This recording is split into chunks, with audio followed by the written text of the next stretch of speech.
Hey gang, so let's talk about security threats. No matter if you're a small organization or a big organization, so no matter if you're a mom and pop shop or Google, you're going to want to make sure that the data on your network and the users of your network are safe. So let's go ahead and get into it and talk about malware types first.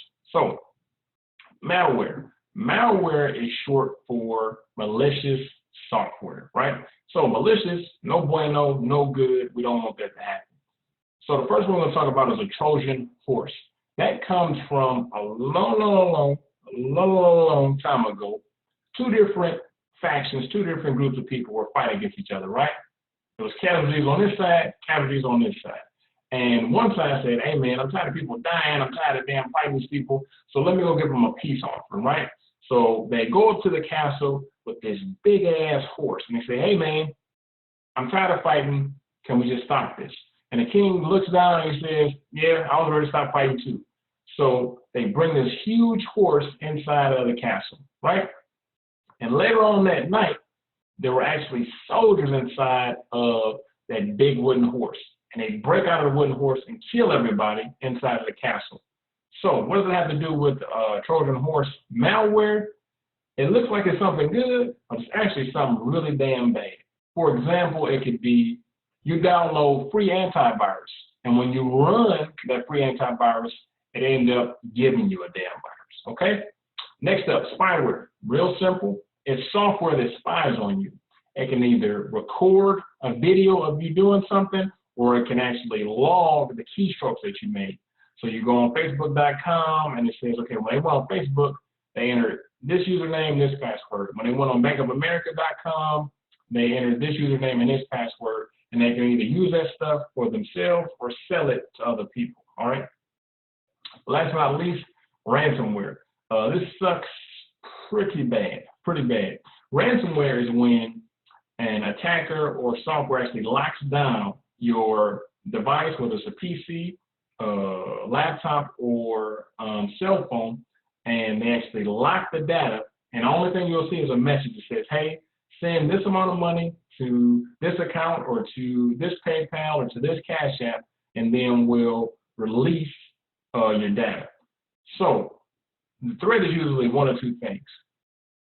Either you send us the money or we delete all this shit, or even worse, we send this shit to everybody. So we put it on the internet, we put it on YouTube, we send it to all your contacts, and most people have something either on their computer, on their cell phone, that they don't want everybody to see, all right?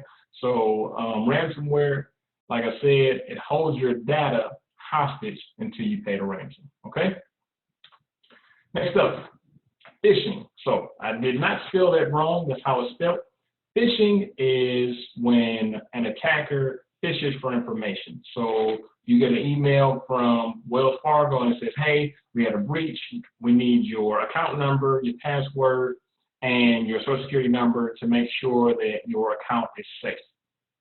So some people that's unsuspecting and they say, oh, I don't want my account to get froze or get my money stolen, so let me send this information to Wells Fargo. They think it's Wells Fargo. It has you know, the logo and everything like that, but it's not Wells Fargo. A lot of times you can kind of figure out phishing emails because something to be misspelled. And another thing, most banks won't contact you in that manner. So with phishing, if it seems weird or if it seems off, it probably is. So social engineering. Social engineering is a big word that basically means somebody being nosy. So social engineering can be, let's say that you work at NASA. You need gas, right? You just got off work, you need gas. So you stop at a local gas station, but you still got your NASA shirt on.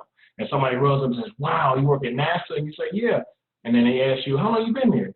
Oh, wow, that's amazing. What do you do? Oh, I see you got some badges. What are those for? Oh, is it 24 hours? They pretty much just ask you a bunch of probing questions to gather as much intel as possible to try to either infiltrate the organization or to try to do something malicious. Make sense? Great. Last but not least, password crackers. So hold on, get ready. A password cracker cracks passwords. I know it's gonna blow your mind, but that's what they do. So it has every number, letter, and password combination that can possibly happen, period, right? And it'll keep on guessing your password until it cracks it, all right? Next up, now everything isn't always logical, right? Everything isn't always a virus or software. Physical theft is a big deal, right? So you want to make sure that you have things physically secured as well. Let's see. For example, if you go to a T-Mobile store, if you go to an Apple store, things will actually be physically cable locked to the table, so you can't just pick it up and run out, right? And a lot of places that have cameras, and they may have somebody standing at the door, so if you decide you want to run out, they can trip you or something like that, right?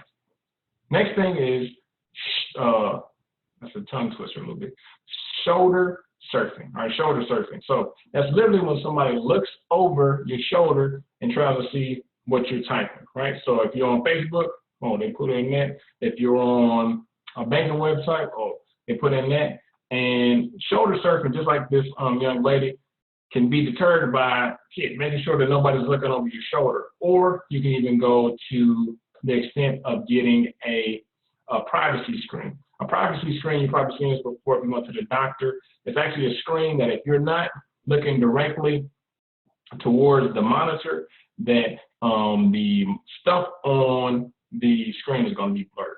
Make sense? Perfect.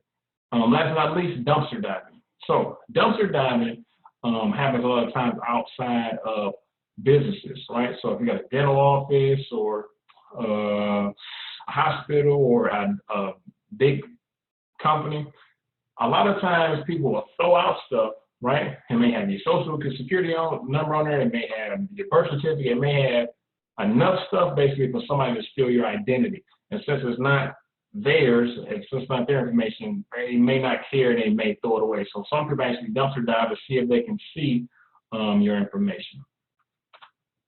So sorry to tell you guys, but our time has come to an end. Hopefully you learned something. Matter of fact, I know you learned something. So make sure that you subscribe to the channel and keep on knocking out this video series. We're going to finish this video series out this month for ITF. And other than that, I'll see you in class.